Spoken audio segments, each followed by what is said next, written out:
Hello everyone, welcome to AP teaching classes. तो साथियों, टीएसएसबी Hindi session की आज हमारी जो क्लास स्टार्ट होगी और जो टॉपिक होगा वो होगा बाकियों का परिवर्तन। ये काफ़ी इम्पोर्टेंट टॉपिक है और हर साल यहाँ से कम 6-7 क्वेश्चन आपके एग्ज़ाम में पूछे जाते हैं। इसलिए इस टॉपिक पर विशेष फोकस करना, क्योंकि ये बहुत ही इम्पोर्टेंट टॉपिक है आपके एग्ज़ाम के लिए। तो ठीक है, चलिए स्टार्ट करते हैं। आप आज का टॉपिक अपना वाक्यों में परिवर्तन, जैसा कि आप देख सकते हैं। तो इसमें जो प्रीवियस ईयर के आए हुए क्वेश्चन हैं वहाँ से समझेंगे, क्योंकि इसमें कोई एक पर्टिकुलर टॉपिक ना होकर कई टॉपिक से मिक्सअप क्वेश्चन रहते हैं। जैसे इसमें आपको विशेषण विशेष से भी क्वेश्चन देखने को मिलेंगे। इसके साथ ही तत्सम तद्भव और शुद्ध वर्तनी के साथ ही वाक्यांश के लिए एक शब्द, ऐसे ही मिला जुलाकर जो भी हिंदी में टॉपिक हैं उनको मिला जुलाकर एक टॉपिक बना दिया गया है वाक्यों में परिवर्तन, या इसे कर्तृवाच्य भी कहा जाता है। तो कुछ ऐसे ऐसे क्वेश्चन भी आपको देखने को मिलेंगे जो किसी भी एग्जाम में मतलब पूछे नहीं जाते हैं। जैसे कि अभी आप यहाँ देखेंगे, मैं आपको बताऊंगा कि ये क्वेश्चन इस टाइप से आपसे पूछे जाते हैं। ठीक है, तो चलिए टाइम वेस्ट ना करते हुए स्टार्ट करते हैं अपना टॉपिक। पहला क्वेश्चन देखते हैं क्या है जो आपके एग्जाम में पूछा गया है, उसे देखते हैं। ये है, तो पहला क्वेश्चन देखते हैं। निम्नलिखित वाक्यों में रेखांकित शब्दों के पद परिचय के लिए दिए गए विकल्पों में से सही विकल्प चुनकर लिखिए। ठीक है, तो क्वेश्चन क्या है? पहुंचूंगा का विशेषण, पहुंचूंगा का विशेषण। तो ये जो पहुंचूंगा है ना, इसका आपको विशेषण बताना है, क्या होगा? ऑप्शन देखते हैं क्या है।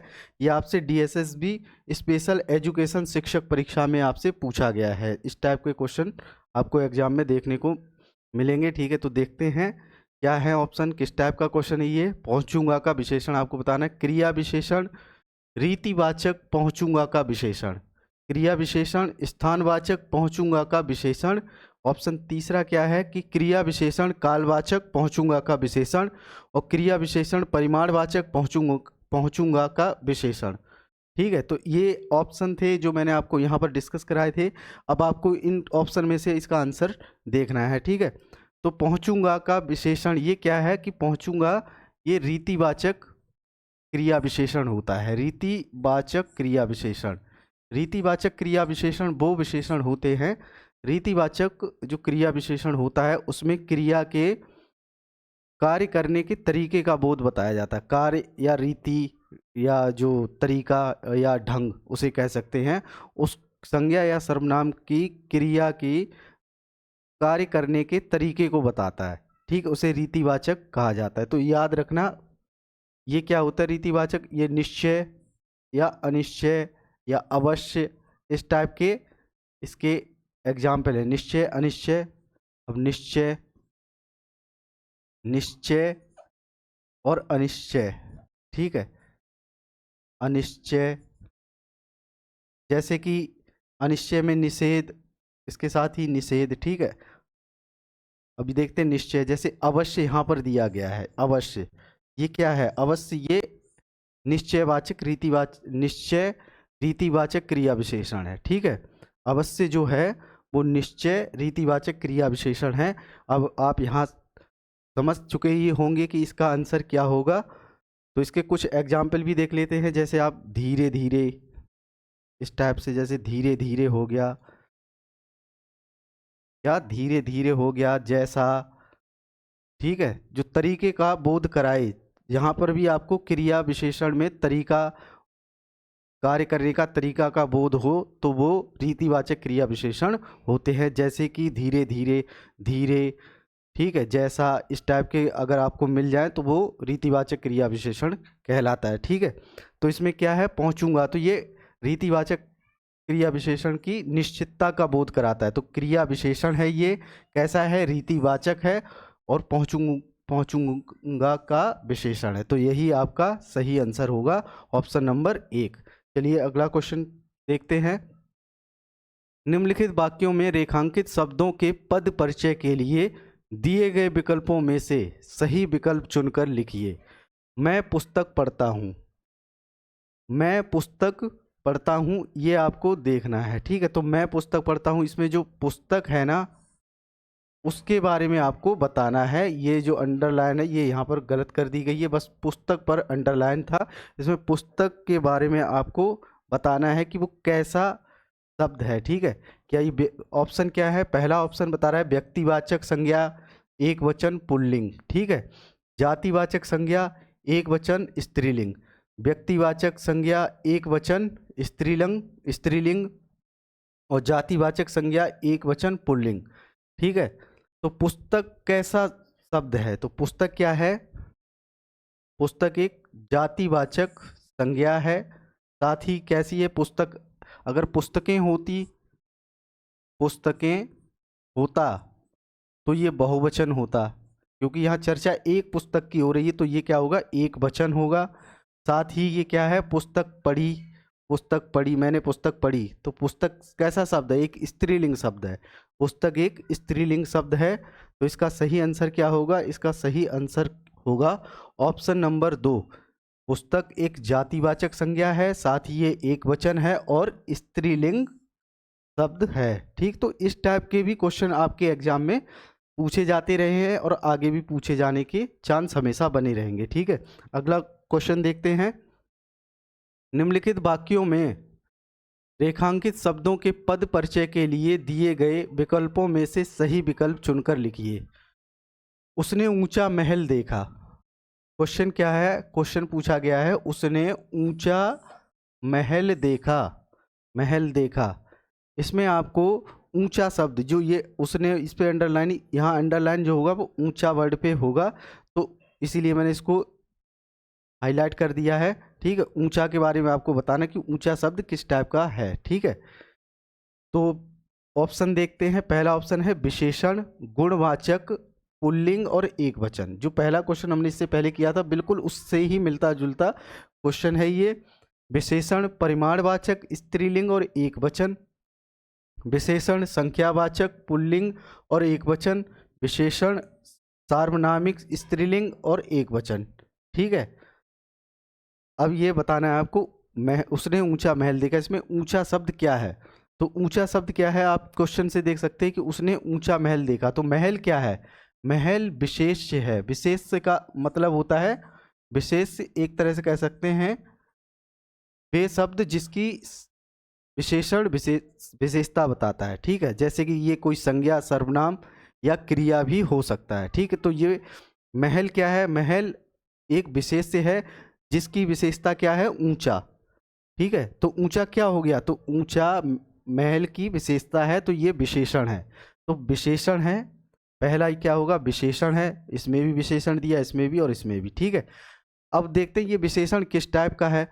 तो ये विशेषण गुणवाचक है। गुणवाचक विशेषण ऐसा मतलब गुणवाचक विशेषण वो विशेषण होते हैं जो संज्ञा, सर्वनाम एवं क्रिया के गुणों के विषय पर चर्चा करते हैं या गुणों के बारे में बोध कराते हैं। ठीक है, तो गुणवाचक विशेषण जैसे कि एक्स के एग्जाम्पल ये कालवाचक हो सकते हैं, स्थानवाचक हो सकते हैं, आकार बोधक हो सकते हैं, जैसे कि मोटा पतला, ऊंचा नीचा। स्थानवाचक दशावाचक, कालबोधक जैसे कि प्राचीन, नवीन, नया, पुराना, इस टाइप के, तो ये गुणवाचक विशेषण कहलाते हैं। ठीक है, ऐसे ही ये भी हो गया गुणवाचक। इसमें गुणवाचक है, ये नहीं होगा, इसमें भी गुणवाचक नहीं है तो ये भी नहीं होगा। सार्वनामिक, तो आंसर आपको क्लियर ही समझ में आ गया होगा कि क्या होगा। ऑप्शन नंबर 1 इसका सही आंसर होगा, क्योंकि ये विशेषण है, गुणवाचक है। अब देखते हैं कि ऊंचा शब्द क्या है। ऊंचा, अगर ऊंची होता, ऊंची इमारत, तो ये स्त्रीलिंग होता, जबकि यहाँ ऊंचा है तो क्या है? ये पुल्लिंग शब्द है। ठीक है, क्या है ये पुल्लिंग शब्द है। और साथ ही ये ऊंचा एक वचन है, क्योंकि अगर ऊंचे होता तो ये बहुवचन होता है, यहाँ पर ऊंचा दिया गया है तो ये एक वचन शब्द है। इसे इस टाइप से सॉल्व करने की कोशिश करना। ठीक है, तो इसका सही आंसर क्या होगा? ऑप्शन नंबर 1 कि ऊंचा विशेषण है, गुणवाचक विशेषण है, साथ ही ये पुल्लिंग शब्द है और एक वचन शब्द है। तो आशा करता हूँ आपको ये क्वेश्चन सही से समझ में आ गया होगा। तो चलिए अपना अगला क्वेश्चन देखते हैं। क्वेश्चन नंबर 4, निम्नलिखित वाक्यों में रेखांकित शब्दों के पद परिचय के लिए दिए गए विकल्पों में से सही विकल्प चुनकर लिखिए। कौन आया है? कौन आया है? ठीक है, अब क्वेश्चन पूछा गया है कौन आया है, तो ये बताना है ऑप्शन देख के कि ये किस टाइप का क्वेश्चन है, इसका सही आंसर क्या होगा। सर्वनाम, प्रश्नवाचक, पुल्लिंग और एकवचन, ये वैसे ही जैसे हम क्वेश्चन करते आ रहे हैं उसी टाइप के हैं। तो सर्वनाम, प्रश्नवाचक, पुल्लिंग और एकवचन। ऑप्शन नंबर 2 क्या है, सर्वनाम, पुरुषवाचक, पुल्लिंग और एकवचन। ऑप्शन नंबर 3 है सर्वनाम, निश्चयवाचक, स्त्रीलिंग और एकवचन। ऑप्शन नंबर 4 सर्वनाम, संबंधवाचक, पुल्लिंग और एकवचन।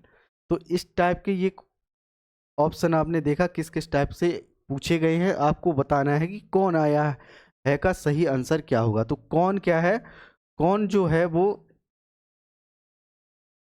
एक प्रश्नवाचक सर्वनाम होता है, ठीक है। कौन जो है वो प्रश्नवाचक सर्वनाम है, तो सर्वनाम इसमें भी है और इसमें भी, लेकिन कैसा है ये प्रश्नवाचक सर्वनाम होता है, क्योंकि आपने देखा है यहाँ पर क्वेश्चन मार्क लगा होता है, कौन, कब, कैसा, क्यों, ये क्या होते हैं, ये प्रश्नवाचक शब्द होते हैं। तो कौन आया है ये एक प्रश्नवाचक सर्वनाम है। अब आपको कौन शब्द बताना है, तो इसमें कौन प्रश्नवाचक कहीं दिया है, ऑप्शन नंबर 1 2 में पुरुषवाचक है तो ये नहीं होगा। ऑप्शन नंबर 3 में निश्चयवाचक है, ये भी नहीं होगा।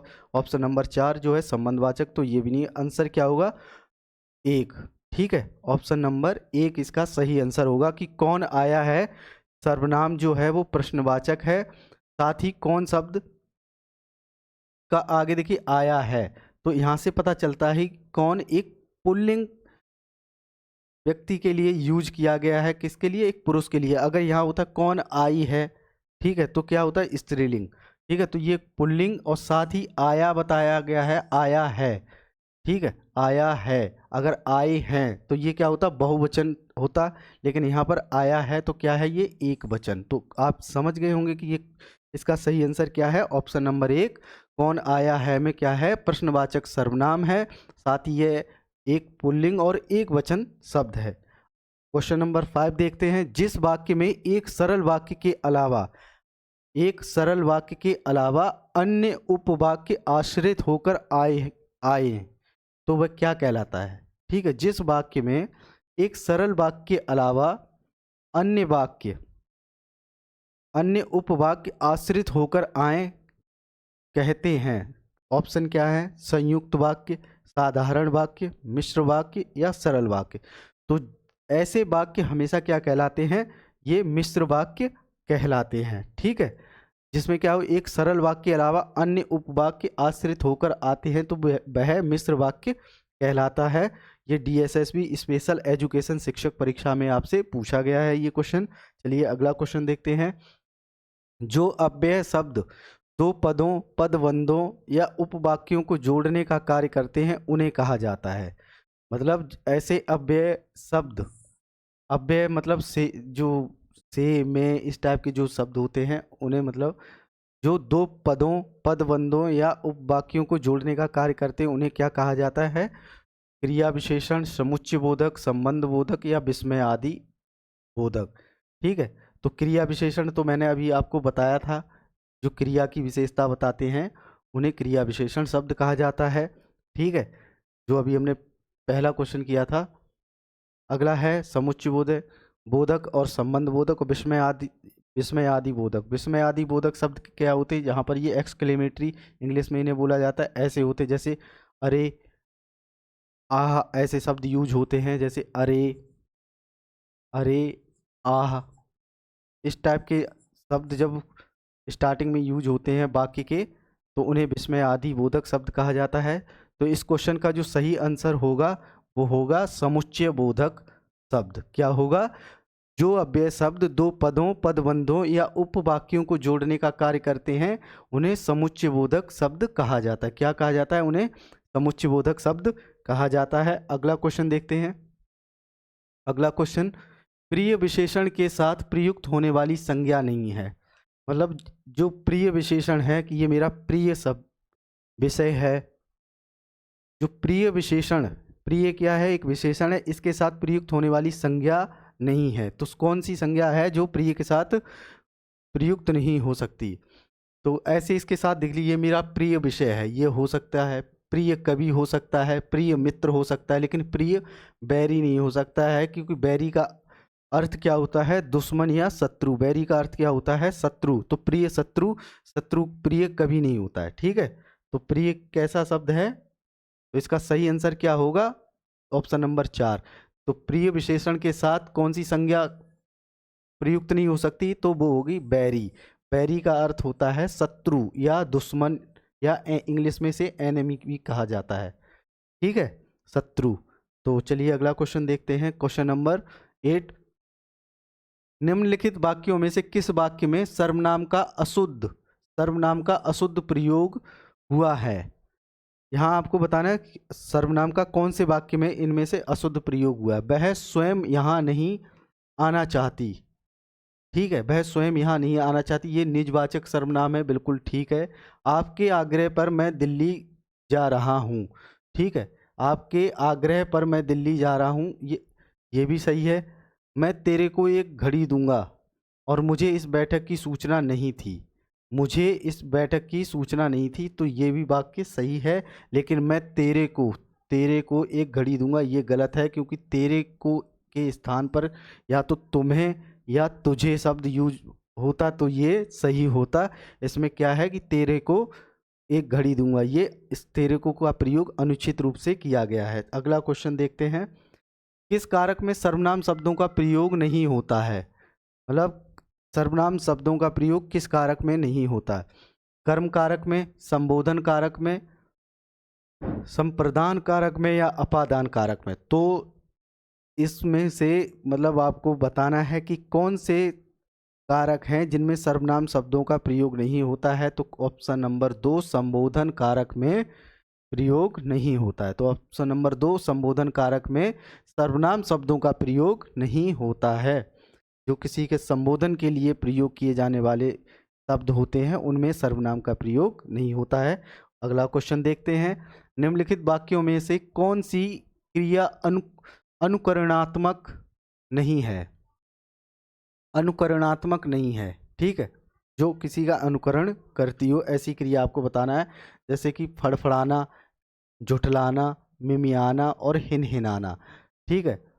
जैसे कि अब फड़फड़ाना का क्या होता है, जब आपने बच्चे देखे होंगे चिड़िया इड़िया के, जब वो खाना लेके उनके घोंसले में जाती है तो उसे देखते ही बच्चे अपने पंख फड़फड़ाने लगते हैं, तो ये अनुकरणात्मक क्रिया है। ऐसी मिमियाना भी हो गया, बकरी के बच्चे ऐसे मिमियाने लगते हैं अपनी माँ को देख के, ऐसी घोड़े के जो छोटे छोटे बच्चे, तो ऐसे भी सोच के क्वेश्चन कीजिए, ठीक है। तो अनुकरणात्मक क्रिया ऐसे ही होती जो दूसरे को देख के तुरंत ही रिस्पॉन्स करे, खासकर पॉजिटिव सेंस में, ठीक है। तो ये भी होगा, ये भी होगा, ये भी होगा, लेकिन अनुकरणात्मक क्रिया जो है झुठलाना, ये गलत है और यही आपका आंसर है, क्योंकि आपसे पूछा क्या गया है, आपसे पूछा गया कौन सी क्रिया नहीं है, अनुकरणात्मक क्रिया नहीं है। तो ऑप्शन नंबर 2 झुठलाना अनुकरणात्मक क्रिया नहीं है, यही आपका सही आंसर है। अगला क्वेश्चन देखते हैं, निम्नलिखित में प्रेरणार्थक क्रिया का उदाहरण है। प्रेरणार्थक क्रिया का एग्जाम्पल आपको बताना है। वह खाता है, प्रेरणार्थक क्रिया क्या होती है? जिसमें कर्ता जो एक्टर होता है वो खुद कार्य नहीं करता बल्कि दूसरों को कार्य करने के लिए प्रेरित करता है, ठीक है, दूसरों को कार्य करने के लिए प्रेरित करता है, उसे बोलते हैं प्रेरणार्थक क्रिया, ठीक है। तो जैसे वह खाता है, मोहन घर गया, ऑप्शन 2। ऑप्शन 3 क्या है? गाय चरती है। ऑप्शन 4 अध्यापक छात्र से पाठ पढ़वाता है। मैंने बताया था कि जिसमें कर्ता स्वयं कार्य ना कर कर दूसरों को कार्य करने के लिए प्रेरित करता है, वह प्रेरणार्थक क्रिया होती। तो इसमें देखिए कर्ता क्या है कि वह खाता खुद ही क्रिया कर रहा है, तो ये भी नहीं होगा। मोहन घर गया, इसमें कौन है? मोहन घर गया, तो खुद ही घर गया है, ना कि किसी ने उसे घर जाने के लिए प्रेरित किया था, तो ये भी नहीं होगा, क्योंकि इसमें कर्ता स्वयं ही कार्य कर रहा है। गाय चरती है, ये भी ठीक है। अध्यापक छात्र से पाठ पढ़वाता है, बिल्कुल यही आपका आंसर है, ऑप्शन नंबर 4, क्योंकि अध्यापक जो करता है वह किससे? छात्र से पाठ पढ़वाता है, तो छात्र को कार्य करने के लिए प्रेरित कर रहा है, तो ये हो गया आपका आंसर ऑप्शन नंबर 4 कि अध्यापक छात्र से पाठ पढ़वाता है, ये प्रेरणार्थक क्रिया का एग्जाम्पल है, ठीक है। अगला क्वेश्चन देखते हैं, जिसकी उपमा ना दी जा सके, इस टाइप के क्वेश्चन देगा। मैंने इस टॉपिक में ऐसे ही मिले जुले हिंदी के कहीं से भी उठा के क्वेश्चन डाल देता है, ठीक, बना देता है। जैसे कि ये वाक्यांश के लिए एक शब्द से लिया गया क्वेश्चन है, जिसकी उपमा ना दी जा सके वाक्यांश के लिए उचित शब्द होगा। तो क्या होगा? अपूर्व, अनुपम, अद्भुत, अधर। तो इसका सही आंसर होगा अनुपम, ठीक है। जिसकी उपमा ना दी जा सके उसका अनुपम। गुणवाचक विशेषण का उदाहरण है। अभी मैंने थोड़ी देर पहले ही गुणवाचक विशेषण के बारे में बताया था कि जो संज्ञा, ऐसे विशेषण शब्द जो संज्ञा सर्वनाम के गुणों का बोध कराते हों उन्हें गुणवाचक विशेषण कहा जाता है। जैसे थोड़ा पानी और डालो, 3 सदस्य और चाहिए, वह कुछ दिन और रहेगा, प्राचीन समय की बात है, ठीक है। तो गुणवाचक विशेषण कौन कौन से होते हैं? एक तो कालबोधक होता है, स्थानबोधक होता है, 7 टाइप के होते हैं वैसे ये। कालबोधक, स्थानबोधक, आकारबोधक होते हैं जैसे मोटा पतला, ठीक है। और रंग सूचक होते हैं जैसे काला, पीला, हरा, नीला, सुनहरा, ठीक है, इस टाइप के। तो इसमें क्या है कि प्राचीन समय की बात है। तो यहाँ पर जो आप देख रहे हैं कि समय की विशेषता कौन बता रहा है? ये गुणवाचक प्राचीन। मैंने बताया था ना, कालबोधक शब्द भी क्या होते हैं? गुणवाचक विशेषण होता है, जिसमें नया, पुराना, क्या नया, नया, जैसे कि नवीन या प्राचीन, नवीन, प्राचीन, नवीन या प्राचीन, नया, पुराना, इस टाइप के जो शब्द होते हैं वो कालबोधक शब्द कहलाते हैं। ये गुणवाचक विशेषण के ही अंतर्गत आते हैं। तो ये हो गया आपका सही आंसर। प्राचीन समय की बात है, ये क्या है? गुणवाचक विशेषण का उदाहरण है। तो यही आपका सही आंसर होगा। अगला क्वेश्चन देखते हैं, क्वेश्चन नंबर 14। निम्नलिखित में देशज शब्द कौन सा है? अब यहाँ पर देशज और विदेशज शब्द जो होते हैं वहाँ से भी क्वेश्चन डालते हैं। तो निम्नलिखित में से देशज शब्द कौन सा है? जिंदगी, लोटा, सांप, डॉक्टर, ठीक है। तो कौन सा होगा? यहाँ पर ऑप्शन नंबर 2, लोटा, ठीक है। तो लोटा क्या है? एक देशज शब्द है, जबकि जिंदगी जो है वो एक फारसी शब्द है। क्या है? एक फारसी शब्द है, एक फारसी शब्द है। जबकि डॉक्टर एक इंग्लिश वर्ड है, और सांप भी तत्सम शब्द, वो तद्भव शब्द है, ठीक है। अलग अलग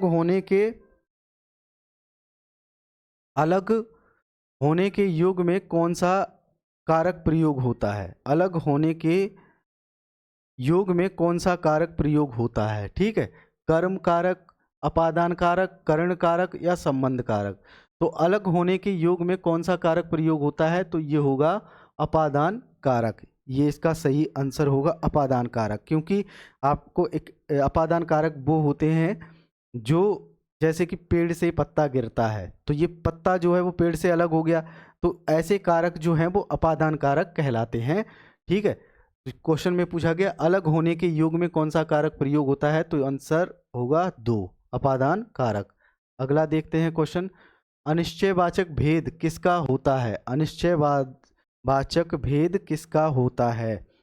संज्ञा, ऑप्शन 1 संज्ञा का, ऑप्शन 2 सर्वनाम का, ऑप्शन 3 विशेषण का, ऑप्शन 4 क्रिया का। तो अनिश्चयवाचक भेद जो होता है वो किसका होता है? सर्वनाम का होता है। ठीक है, जैसे कि कौन, कोई आया है, ठीक है, उसमें कोई आया है, उसमें निश्चय नहीं है। ठीक है, आपने स्नान कर लिया, आपने स्नान कर लिया, इस टाइप के जो शब्द होते हैं वो अनिश्चयवाचक कहलाते हैं और ये सर्वनाम के उदाहरण होते हैं। ठीक है, तो अगला क्वेश्चन देखते हैं, इंसानियत शब्द में कौन सी संज्ञा है? शब्द क्या है? इंसानियत, इसमें कौन सी संज्ञा है? व्यक्तिवाचक, भाववाचक, जातिवाचक, द्रव्यवाचक। तो इंसानियत शब्द में जो संज्ञा है वो है भाववाचक। भाववाचक संज्ञा के और कौन कौन से एग्जाम्पल हो सकते हैं? जैसे इंसानियत हो गया, मानवता हो गया, बुढ़ापा हो गया, जवानी हो गई। इस टाइप के जो शब्द होते हैं वो भाववाचक संज्ञा, जो हमारे जो व्यक्ति के भावों का बोध कराते हैं, ऐसे शब्द भाववाचक संज्ञा कहलाते हैं। ठीक है, तो भाववाचक संज्ञा कौन का उदाहरण क्या है? इंसानियत क्या है? ये एक भाववाचक संज्ञा है। ठीक है, अगला क्वेश्चन देखते हैं, निम्नलिखित में से जातिवाचक संज्ञा का उदाहरण नहीं है। तो जातिवाचक संज्ञा का उदाहरण नहीं है, ठीक है, जैसे पर्वत, नगर, फल और ऐरावत। जातिवाचक संज्ञा का उदाहरण नहीं है। इसमें से जो क्वेश्चन कौन सा है, ऑप्शन आपके सामने है। पहला है पर्वत, नगर, फल और ऐरावत। ठीक है, तो इसका होगा ऐरावत। क्या है ये? हाथी। तो प्राचीन समय में इंद्र के हाथी का नाम क्या था? ऐरावत। यही सिर्फ एक विशिष्ट उसके नाम का बोध कराता है, हाथी का, ना कि उसकी जाति। अगर यहाँ हाथी होता तो ये सही माना जाता। ठीक है, तो बाकी इसके सही आंसर है फल एक जाति होती है, क्योंकि यहाँ फल, लेकिन यहाँ पर अगर आम होता तो ये आंसर नहीं होता। ऐसे ही नगर और पर्वत, ये क्या है? ये सभी जातिवाचक संज्ञा के उदाहरण, जबकि ऐरावत जातिवाचक संज्ञा का उदाहरण नहीं है। यही आपका सही आंसर है। 19वां क्वेश्चन देखते हैं। निम्नलिखित में से रीतिवाचक क्रिया विशेषण पहचानिए। रीतिवाचक क्रिया विशेषण पहचानिए, जैसे थोड़ा सा, भीतर बाहर, धीरे धीरे, अभी अभी। तो रीतिवाचक क्रिया विशेषण कार्य के करने के तरीके के बारे में जो बोध कराते हैं, ऐसे शब्द रीतिवाचक क्रिया विशेषण कहलाते हैं। तो इसमें क्या है? थोड़ा सा, धीरे, भीतर बाहर, ठीक है, धीरे धीरे और अभी अभी। तो क्या है? धीरे धीरे। ये इसका सही आंसर, क्योंकि यहाँ पर आप देख रहे हो धीरे धीरे क्रिया भी हो रही है, कैसे? इसके तरीके को भी बोध करा रहा है, कैसे? धीरे धीरे। ठीक है, ये उसके तरीके, क्रिया के तरीके के बारे में बता रहा है, क्रिया का ढंग बता रहा है। तो यही आपका आंसर होगा। रीतिवाचक क्रिया विशेषण का क्या उदाहरण होगा? ऑप्शन नंबर 3, धीरे धीरे। अगला क्वेश्चन देखते हैं। अंश शब्द में इक प्रत्यय लगाने पर कौन सा शब्द बनेगा? अब यहाँ पर ये किससे प्रत्यय से आया हुआ क्वेश्चन है। अब जैसे अंश में इक प्रत्यय लगाने पर कौन सा शब्द बनता है? तो अंश में इक प्रत्यय लगा दिया, ठीक है, इक प्रत्यय लगा दिया तो कौन सा शब्द बनेगा? अंश में एक प्रत्यय लगाने से कौन सा शब्द बनेगा? अंशिक, अंशुक, आंशिक या अंशिक। तो ये जो बनेगा आंशिक। एक प्रत्यय लगाने से आंशिक शब्द बनेगा, आंशिक शब्द बनेगा, ये वाला बनेगा। क्या? आंशिक शब्द बनेगा। तो इसका सही आंसर क्या होगा? Option number 3। अंश में एक प्रत्यय लगाने से क्या बनेगा? आंशिक शब्द बनता है। ठीक है, अगला क्वेश्चन देखते हैं। उत उपसर्ग जोड़ने के लिए उचित शब्द क्या होगा? उत उपसर्ग जोड़ने के लिए उचित शब्द जन, ऑप्शन क्या? 1 जन, ऑप्शन 2 उत्सर्ग, ऑप्शन 3 मान और आशा। ठीक है, तो इनमें आप जोड़ के देखिए कौन सा बिल्कुल सटीक या जिसका कोई अर्थ भी होना चाहिए। ऐसे ही आप जोड़ के नहीं कर सकते, लेकिन उसका एक अर्थ भी होना चाहिए। तो उत्जन, ये कोई शब्द बनेगा? बिल्कुल नहीं। उत में अगर मान लीजिए उपसर्ग जो होते हैं वो किसी भी वर्ण के आगे जुड़कर उसका अर्थ बदल देते हैं, जैसे कि उत है। अब ये कह रहा है इसमें से किसके साथ जोड़ने पर आगे जुड़ेगा? तो क्या होगा? जन। तो उत्जन, उत्जन ये शब्द बनेगा। ये कोई शब्द होता ही नहीं है। ठीक है, इसका कोई अर्थ नहीं होगा। ठीक है, तो ये नहीं बनेगा। तो जन भी नहीं बनेगा। ऐसे ही क्या है कि सर्ग देख लेते हैं। उत प्लस सर्ग, उत प्लस सर्ग, तो इससे एक शब्द बनेगा उत्सर्ग। उत्सर्ग, उत्सर्ग ये शब्द होता भी है। ठीक, तो यही आपका सही आंसर होगा। ठीक है, यही आपसे पूछा है कि उचित शब्द क्या होगा? उत शब्द, उत उपसर्ग जोड़ने के लिए उचित शब्द क्या होगा? सर्ग। उत्मान भी नहीं होता, उत आशा भी नहीं होता है, तो क्या होगा? उत्सर्ग। ठीक है, अगला क्वेश्चन। ऊंट शब्द का अन्य लिंग, अन्य लिंग का रूप मतलब होगा स्त्रीलिंग बताना है आपका ऊंट का। तो क्या होगा? कंदे, कैटी, ऊंटनी या ऊंटानी। तो सही होगा ऊंटनी। स्त्रीलिंग, ऊंट का स्त्रीलिंग क्या होता है? ऊंटनी। ठीक है, 45 या 45 को हिंदी में कहते हैं, 45 को हिंदी में क्या कहते हैं? 45, 5, 40, 55, 45, 45। तो क्या बोलते हैं? Option number 1 45। क्या बोलते हैं? 45। 45 को इंग्लिश, हिंदी में क्या बोलते हैं? 45। 45 ये होगा, ना कि 45। इस पे और ध्यान रखना, ये 45। ठीक है, ऑप्शन नंबर 1 इसका सही आंसर होगा। अगला क्वेश्चन। गुलाम शब्द का भाववाचक रूप है। गुलाम शब्द का भाववाचक रूप है, ये आपको बताना है क्या होगा। ऑप्शन ए गुलामे, गुलामपन, गुलामी या गुलामे। तो गुलाम शब्द का भाववाचक रूप क्या होगा? गुलामी। ऑप्शन नंबर 3 क्या होगा? गुलामी। ठीक है। बहन शब्द का बहुवचन रूप, बहन शब्द का बहुवचन रूप क्या होगा? बहने, बहन, बहने या बहनाएं। तो बहन शब्द का बहुवचन रूप क्या होगा? ऑप्शन नंबर सिंपल सा है, क्या है? बहने। ये बहन शब्द का बहुवचन रूप होगा बहने, ना कि बहने, ये नहीं, बहने। यहाँ पर याद रखना अंक की बिंदी भी, मात्रा भी लगी हुई है। ठीक है, अंक की मात्रा लगी हुई है। और बहने का मतलब होता है फ्लो। ठीक है, क्या होगा? फ्लो। और बहनाएं ये भी नहीं। बादशाह शब्द का स्त्रीलिंग रूप आपको बताना है। बादशाह शब्द का स्त्रीलिंग आपको बताना है। बादशाही, बादशाहिन, बेगम, बादशाहिन। क्या होगा? बादशाह का स्त्रीलिंग रूप क्या होगा? बेगम। ऑप्शन नंबर 3 क्या होगा? बेगम। DSSB ग्रेड सेकंड दास टीयर फर्स्ट परीक्षा 2014 में ये क्वेश्चन आपसे पूछा गया है। अगला क्वेश्चन देखते हैं। बूढ़ा शब्द का भाववाचक संज्ञा, बूढ़ा शब्द का भाववाचक संज्ञा रूप आपको बताना है। बूढ़ा शब्द का भाववाचक संज्ञा आपसे पूछा गया है question number 27 DSSB grade second में। ठीक है, टीयर फर्स्ट परीक्षा 2014 में ये क्वेश्चन आपसे पूछा गया है कि बूढ़ा शब्द का भाववाचक संज्ञा रूप क्या होगा? बुढ़ापा, बूढ़ी, बुढ़ापा, बूढ़ापन या बुढ़ापन। तो इसका क्या होगा? भाववाचक संज्ञा रूप होगा बुढ़ापा। ठीक है, क्या होगा? बुढ़ापा। अगला क्वेश्चन देखते हैं। दो को हिंदी नहीं, दो नहीं होगा यहाँ ये होगा, ये आपसे पूछा गया है, मिसप्रिंट हो गया है ये क्वेश्चन। ठीक है, ढाई को, ये ढाई को हिंदी में कहते हैं 2.5, सवा, डेढ़ या ढाई। तो मैंने बता ही दिया कि आप कहते हैं ढाई। ठीक है, 2.5 नहीं, इसको हमेशा ढाई बोला जाता है हिंदी में। क्या बोला जाता है? ढाई। सवा का क्या अर्थ होता है? सवा का होता है 1/4। ठीक है, इसको बोला जाता है सवा। और डेढ़ होता है ये, डेढ़ 1/2, 1.5, ये डेढ़ हो गया, ये सवा हो गया। और ढाई क्या हो गया? ये ढाई होता है, इसको ढाई बोलते हैं, ना कि 2.5। हिंदी में से ढाई बोलते हैं। डेढ़ को होता है ये डेढ़ हो गया, ये सवा, ये सवा, इसे बोलते हैं क्या? सवा।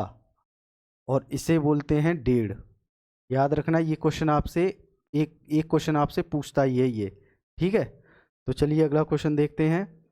50 को अंकों में लिखते हैं, 50 को अंकों में कैसे लिखते हैं ये आपको बताना है। सॉरी, 50 को अंकों में लिखते हैं 30, 50, 40। ये बहुत सिंपल सा क्वेश्चन है, सभी लोग कर लेंगे। 50 को ऐसे लिखा जाता है। अगला क्वेश्चन देखते हैं। हम शिकार खेलते हैं, इस वाक्य में सर्वनाम है। हम शिकार खेलते हैं, इस वाक्य में आपको सर्वनाम बताना है। हैं, खेल, शिकार या हम। तो संज्ञा के स्थान पर प्रयुक्त होने वाले शब्द क्या कहलाते हैं? सर्वनाम कहलाते हैं। तो यहाँ पर जो सर्वनाम होगा क्या होगा? हम शिकार खेलते हैं। ठीक है, खेलना क्या हो गया? ये क्रिया हो गई, है क्या क्रिया हो गई, और शिकार और हम, इनमें से आपको बताना है कि कौन सा सर्वनाम होगा। तो सिंपल सा है, हम शिकार खेलते हैं, तो हम क्या है? हम सर्वनाम है। अगला क्वेश्चन देखते हैं। छात्र कलम, कलम यहाँ पर डैश लिखा होगा, लिखता है। ठीक है, छात्र कलम लिखता है। ऑप्शन क्या है? कलम में लिखता है, कलम से लिखता है, कलम पर लिखता है, कलम के लिए लिखता है। सिंपल सा क्वेश्चन है। DSSB ग्रेड 10 टीयर 1 परीक्षा 2014 में ये क्वेश्चन पूछा गया है। इसका सही आंसर क्या होगा? छात्र किससे लिखता है? कलम से लिखता है। ठीक है, क्या होगा इसका आंसर? ऑप्शन नंबर 2, छात्र किससे लिखता है? कलम से। अगला क्वेश्चन, उसे पद से, उसे पद, फिर यहाँ पर डैश होगा। ठीक है, हटा दिया गया है, उसे पद से हटा दी, सॉरी। ऑप्शन देखते हैं, में, पर, के द्वारा। ऑप्शन 4, तो अब ये क्वेश्चन नंबर 32 का आंसर होगा से, उसे पद से हटा दिया गया है। ठीक है, ये भी 2014 में पूछा गया था। अगला क्वेश्चन, विधवा शब्द का पुल्लिंग रूप। विधवा शब्द का पुल्लिंग रूप आपको बताना है कि विधवा को जो पुरुष ऐसी, मतलब विधवा शब्द क्या होता है, विधवा किसे बोलते हैं, ऐसी स्त्री जिसके पति की मृत्यु हो गई हो तो वो विधवा कहलाती है। और ऐसा पुरुष जिसकी पत्नी की मृत्यु हो गई हो उसे क्या कहा जाता है, ये आपसे बताया गया है, मतलब आपको बताना है विधवा शब्द का पुल्लिंग रूप। विदुष, विदुषी, विधुर या विद्वान। तो विधवा का जो पुल्लिंग रूप होता है वो होता है विदुर। क्या होता है, विधुर। डीएसएसबी ग्रेड सेकंड दास ग्रेड में ये टियर 1 परीक्षा में पूछा गया है 2014 में। अगला क्वेश्चन देखते हैं, श्याम डैश डैश पुस्तक पढ़ी। ठीक है, श्याम डैश डैश पुस्तक पढ़ी, तो फिल इन द ब्लैंक्स जो है यहाँ पर आपको बताना है कि क्या आएगा। श्याम को पुस्तक पढ़ी, श्याम से पुस्तक पढ़ी, श्याम ने पुस्तक पढ़ी, श्याम के द्वारा पुस्तक पढ़ी। तो इसका जो सही आंसर होगा ऑप्शन नंबर 3, श्याम ने पुस्तक पढ़ी। ठीक है, अगला क्वेश्चन देखते हैं, 53 को हिंदी में कहते हैं, 53 को हिंदी में कहते हैं 55, 33, 56, 53। तो 53 को हिंदी में क्या कहते हैं, 53। और 56 किसको बोलते हैं, 56 को क्या बोलते हैं, 56। और 33 का अर्थ होता है 33, और 55 बोलते हैं 55 को। ठीक है, 53 क्या होता है ये आपसे पूछा गया है, तो इसका आंसर होगा ऑप्शन नंबर 4। बाकी ऑप्शन आप देख सकते हैं, चाहे तो स्क्रीनशॉट ले सकते हैं, वैसे आवश्यकता नहीं, इतना तो जानते ही हैं। भैंस शब्द का अन्य लिंग रूप आपको बताना है, भैंस का पुल्लिंग रूप आपको बताना है। भैंसा, भैंस, बैल या भैंस। तो भैंस का सिंपल सा है भैंसा, पुल्लिंग रूप क्या होगा, भैंसा। अगला क्वेश्चन, देवर शब्द का स्त्रीलिंग रूप बताना है, देवर का स्त्रीलिंग बताना है आपको। देवार, देवरानी, देवरान और देवरा।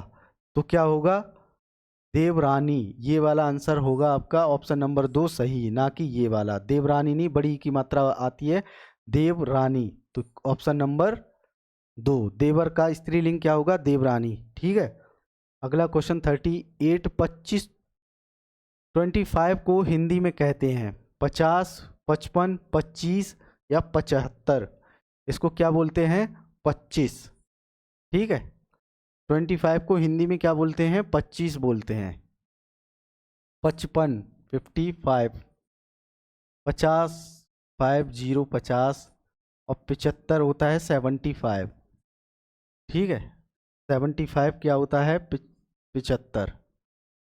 कितना, 75। ऐसे ही अगला क्वेश्चन देखते हैं, क्वेश्चन नंबर 39, राक्षस शब्द का स्त्रीलिंग बताना है आपको, क्या होगा। ऑप्शन है राक्षसी, राक्षस गण, राक्षसीन या राक्षसी। तो राक्षस शब्द का स्त्रीलिंग रूप होगा राक्षसी। क्या होगा, राक्षसी। नेक्स्ट क्वेश्चन देखते हैं, 52 को संख्या में लिखते हैं, 52 को कैसे लिखा जाता है, इस टाइप के क्वेश्चन पे भी ध्यान देना। ठीक है, तो मैं आपको एक बार बता देता हूँ कि हिंदी में अंक कैसे लिखे जाते हैं, ये हिंदी में। ठीक है, जैसे एक, ये एक हो गया, यार, एक, ये 2, ये 3, ये 4, ये 5, ये 6। ठीक है, ये 7, ये 8 और ये 9, इस टाइप से लिखा जाता है। और 10 तो आपको पता ही है, आप लिख ही लोगे ऐसे, ये 10। ठीक है, ये हिंदी के अंक हैं, आप एक बार देख सकते हो, 1, 2, 3, 4, 5। ठीक है, 6 और ये 7, ये 8, ये 9 और ये 10। ठीक, तो चलिए देखते हैं 52 को कैसे। तो यहाँ पर कितना है, ये 5 और 3, ये 5, 3 है, ये 5, 2 है, और ये 5, 8 है, और ये 5, 7 है। आप देख सकते हैं, मैंने आपको यहाँ पर बता दिया है कि कैसे कैसे हिंदी में जो अंक होते हैं उन्हें कैसे लिखा जाता है। तो 5 3 कितना हो गया, ये 53 हो गया।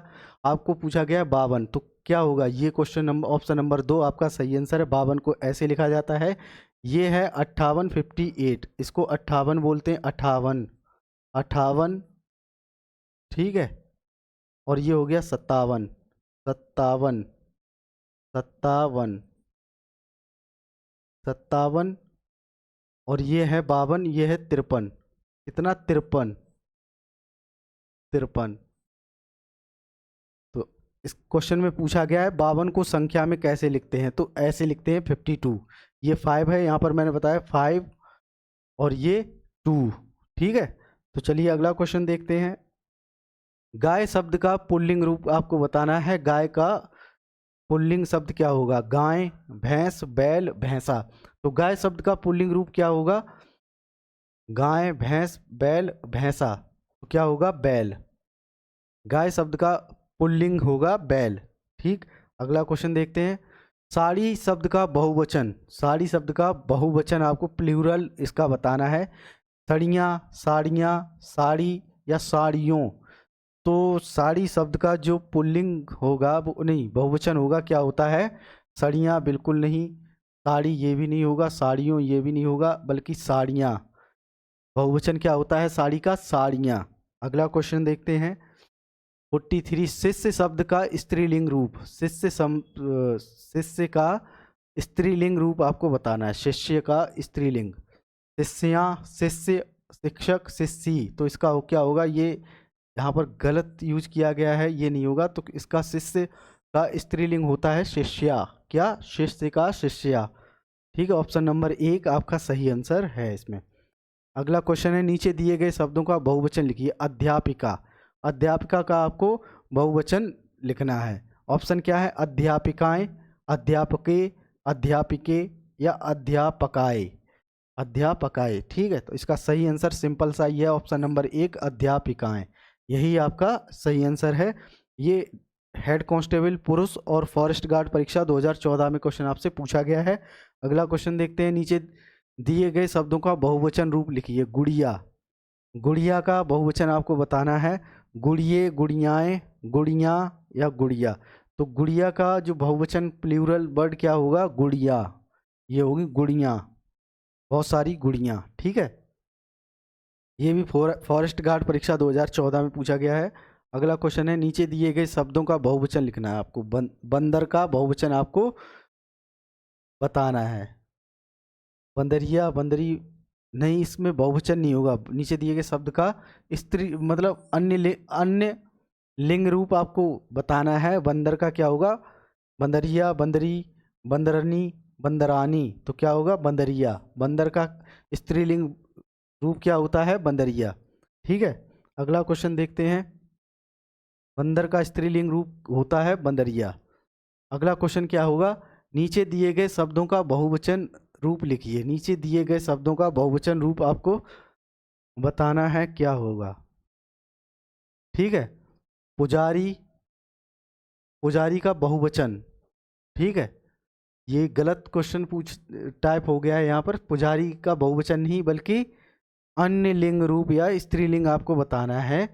पुजारी, पुजारिया, पुजारिन या पुजारी। तो पुजारी का स्त्रीलिंग क्या होता है, पुजारिन, ये आपका सही आंसर होगा, क्या, पुजारिन।